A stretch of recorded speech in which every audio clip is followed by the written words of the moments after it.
has been yet another face-off between Indian and Chinese troops. This time, Arunachal Pradesh के तवांग में भारत और चीन के सैनिकों के बीच झड़प हुई है.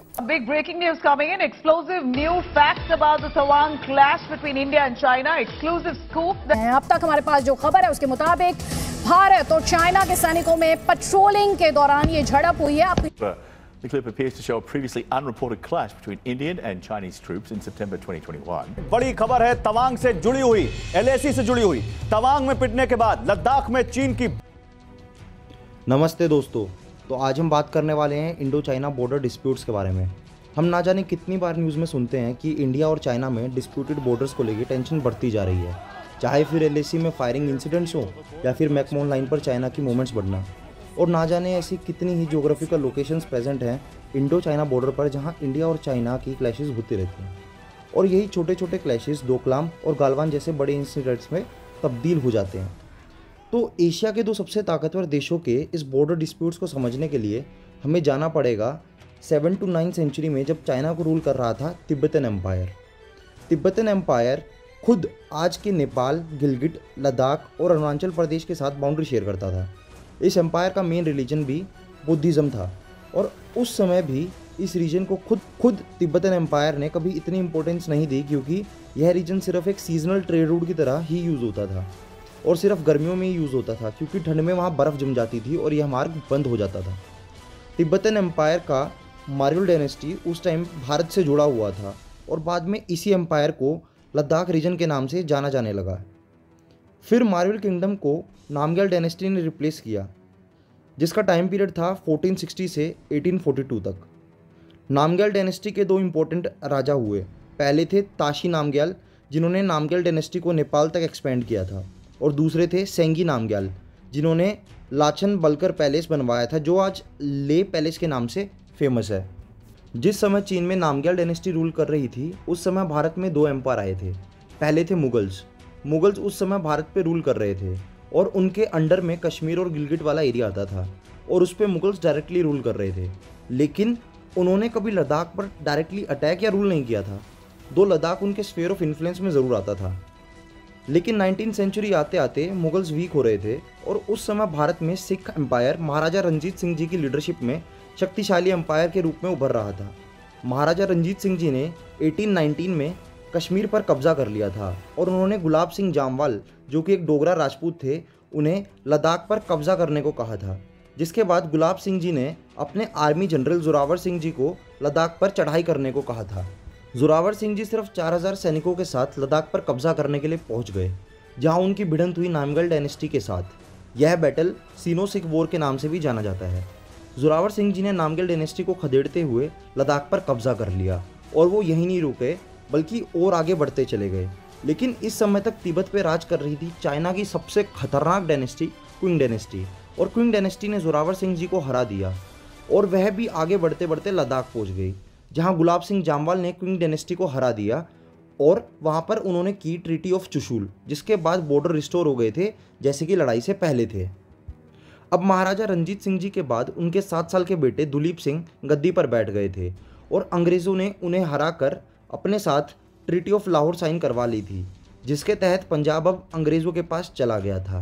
यह ट्रीटी 1846 में साइन हुई थी, लेकिन 1846 में ही महाराजा गुलाब सिंह जामवाल ने 75 लाख रुपए देकर कश्मीर को ट्रीटी ऑफ अमृतसर साइन करके खरीद लिया और ब्रिटिशर्स ने भी कश्मीर को इंडिपेंडेंट प्रोविंस घोषित कर दिया था. और इस टाइम तक यानी 1846 तक सिर्फ काराकोरम पास और पेंगोंग लेक तक ही बाउंड्रीज डिफाइन हुई थी. 1865 में ब्रिटिश सर्वे में जॉनसन लाइन को इंडो चाइना बाउंड्री कंसिडर कर दिया गया था, according to which 1/3 part of Aksai Chin was considered as a part of Kashmir. लेकिन चाइनीज़ अथॉरिटीज़ क्लेम करती हैं कि जॉनसन लाइन को डिफाइन करने से पहले चाइना से कंसल्ट नहीं किया गया था. लेकिन उस समय जिनजियांग रीजन चाइना का पार्ट नहीं था, तो उस समय चाइना से कंसल्ट करने का कोई पॉइंट ही नहीं बनता था. लेकिन टर्निंग पॉइंट तब आता है जब 1878 में चाइना जिनजियांग रीजन को अपने कब्जे में ले लेता है और वह इस रीजन में ग्रेजुअली पुश करते करते 1892 में अक्साई चीन को जिनजियांग रीजन का पार्ट बना लेता है और बाउंड्री को काराकोरम पास में सेट कर देता है. फिर 1899 आते आते ब्रिटिशर्स चाइना को एक नए बॉर्डर का प्रपोजल देते हैं, जिसका नाम था मैकार्टने मैकडोनल्ड लाइन. इस प्रपोजल में भारत को ऑक्साई चीन का एक बड़ा पार्ट मिला, लेकिन चाइना की तरफ से इसका कोई रिस्पॉन्स नहीं आया, जिसकी वजह से इसे सेटल्ड मान लिया गया था। ना तो चाइना और ना ही ब्रिटेन इस लाइन के लिए ज़्यादा कंसर्न थे, क्योंकि ये रीजन एक कोल्ड डेजर्ट था जहाँ सेटलमेंट बहुत कम थी और रीजन सिर्फ सीजनल ट्रेडिंग प्लेस की तरह यूज़ होता था।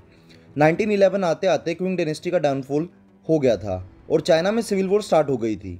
1914 में ब्रिटेन और तिब्बत ने शिमला एग्रीमेंट साइन किया था, लेकिन इस टाइम तक तिब्बत एक इंडिपेंडेंट कंट्री था जो कि चाइना के कंट्रोल में नहीं था। हेनरी मैकमोहन ने बॉर्डर डिस्प्यूट को बायलैटरली तिब्बत के साथ सुलझाने की कोशिश की थी और इस एग्रीमेंट के बाद बाउंड्री लाइन को मैकमोहन लाइन बोला जाने लगा, लेकिन चाइना ने इसे भी नल और वॉइड घोषित कर दिया और कहा कि तिब्बत के पास ट्रीटी साइन करने के लिए राइट्स नहीं है, क्योंकि तिब्बत गवर्नमेंट एक सोवरेन गवर्नमेंट नहीं है। 1947 में इंडिया को इंडिपेंडेंस मिली, लेकिन उसके बाद भी अक्साई चीन का इशू अनसॉल्व रहा। 1949 आते आते चाइना में सिविल वॉर खत्म हो गई थी और People's Republic of China formed हो चुकी थी। नेहरू ने चाइनीज़ गवर्नमेंट को रिकॉग्नाइज़ किया और भारत पहले कुछ डेमोक्रेटिक देशों में आ गया था जिसने चाइनीज़ गवर्नमेंट को रिकॉग्नाइज़ किया था, लेकिन 1950 में चाइना ने तिब्बत को इन्वेड किया और तिब्बत को टेक ओवर कर लिया। दूसरी तरफ इंडिया इससे नाखुश था और इंडिया ने चाइना को लेटर भेजे तिब्बत पर नेगोशिएशन करने के लिए, और बहुत ही जल्द चाइना ने अपने ट्रूप्स अक्साई चीन में डिप्लॉय कर लिए।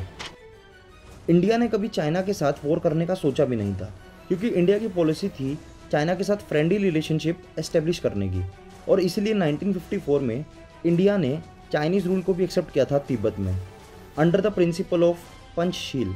पंचशील मतलब 5 प्रिंसिपल्स ऑफ पीस एग्जिस्टेंस। और इस समय नेहरू ने हिंदी चीनी भाई भाई का स्लोगन भी दिया था।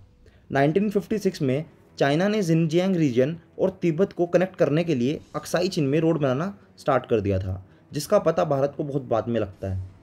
इंडिया चाइना के रिश्ते सुधर ही रहे थे, लेकिन तभी 1959 में लासा सिटी, जो कि उस समय तिब्बत का हिस्सा थी, वहाँ से दलाई लामा भाग जाते थे और भारत उन्हें एक सेफ अकोमोडेशन प्रोवाइड करता है।